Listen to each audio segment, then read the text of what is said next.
semuanya, perkenalkan nama saya Nafisa Nur Ani Fatimah. Di sini saya akan menjelaskan mengenai manajemen konflik dan mengelola konflik dalam hubungan. Baik, di sini saya akan menjelaskan mengenai apa sih itu pengertian dari manajemen konflik.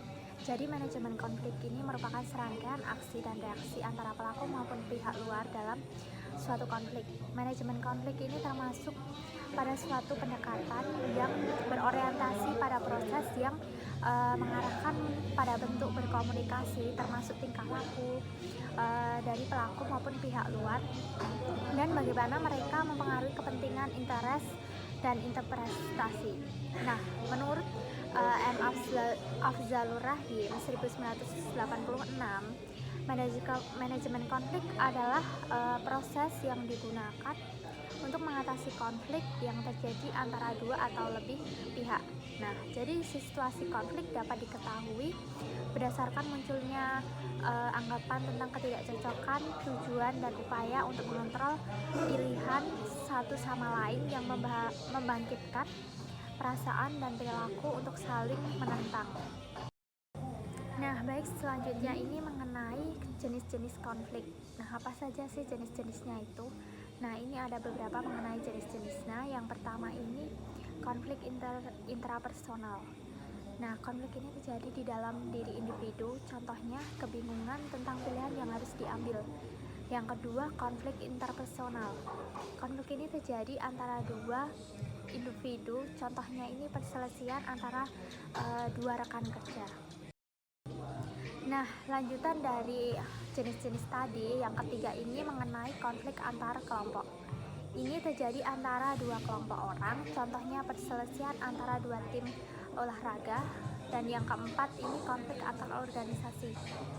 Konflik ini terjadi antara dua organisasi, contohnya perselisihan antara dua perusahaan. Baik, yang selanjutnya ini mengenai sebab-sebab timbulnya konflik. Yang pertama ini informasi tidak dipahami, sulit dimengerti. Kedua, gaya individu manajemen yang tidak konsisten. Dan yang kedua, struktur, perebutan kekuasaan atau kepentingan persaingan untuk memperebutkan daya yang terbatas, saling ketergantungan antar kelompok. Dan yang terakhir ini pribadi, perbedaan nilai-nilai dan persepsi emosi. Nah, dan selanjutnya lagi ini ada faktor-faktor yang mempengaruhi manajemen konflik. Yang pertama ini tujuan atau kepentingan pribadi yang dirasa sebagai hal yang sangat penting sehingga harus dipertahankan, atau tidak penting sehingga bisa dikorbankan. Dan yang kedua ini hubungan dengan pihak lain, penting sama halnya dengan tujuan pribadi. Hubungan dengan pihak lain ketika konflik terjadi bisa menjadi sangat penting atau sama sekali tidak penting. Kemudian dampak konflik. Nah, sebagai berikut. Yang pertama ini produktivitas menurun, kepercayaan merosot, pembentukan kubu-kubu, informasi dirahasiakan dan arus komunikasi berkurang, timbul masalah moral, waktu terbuang sia-sia, dan yang terakhir proses pengembalian keputusan tertunda. Selanjutnya sifat atau fase konflik. Yang pertama klasik, memandang konflik bersifat disfungsional dan ketidaksempurnaan organisasi. Yang kedua hubungan antara manusia, memandang konflik sebagai gangguan yang mengacaukan keseimbangan organisasi. Dan yang ketiga kontemporer, memandang konflik sebagai kehidupan yang tidak dapat dihindari pada organisasi.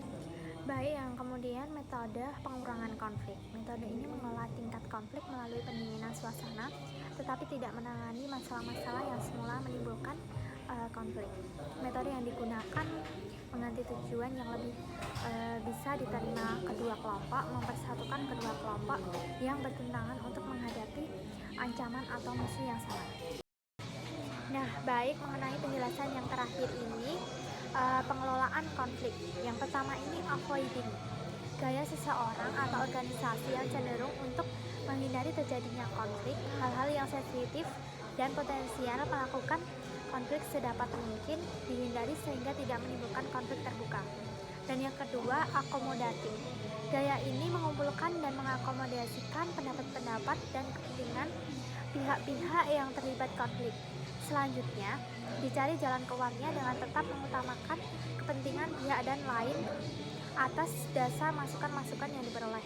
Dan yang ketiga, compromising merupakan gaya menyelesaikan konflik dengan cara melakukan negosiasi terhadap pihak-pihak yang berkonflik sehingga kemudian menghasilkan solusi jalan tengah atas konflik yang sama-sama memuaskan, loss-loss solution. Nah, kemudian yang keempat ini kompetisi, yang artinya pihak-pihak yang berkonflik saling bersaing untuk memenangkan konflik dan pada akhirnya harus ada pihak yang dikorbankan, dikalahkan kepentingan demi tercapainya kepentingan pihak lain yang lebih kuat atau yang lebih berkuasa, win-loss solusi. Yang kelima, kolaborasi. Dengan cara ini pihak-pihak yang saling bertentangan akan sama-sama memperoleh hasil yang memuaskan karena mereka justru bekerja sama secara sinergi dalam menyelesaikan persoalan dengan tetap menghargai kepentingan pihak lain. Singkatnya, kepentingan kedua pihak tercapai, menghasilkan win-win solusi.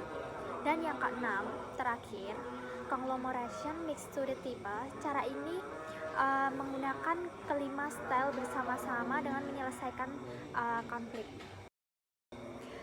Sekian penjelasan dari saya mengenai manajemen konflik dan mengelola konflik dalam hubungan. Saya ucapkan terima kasih.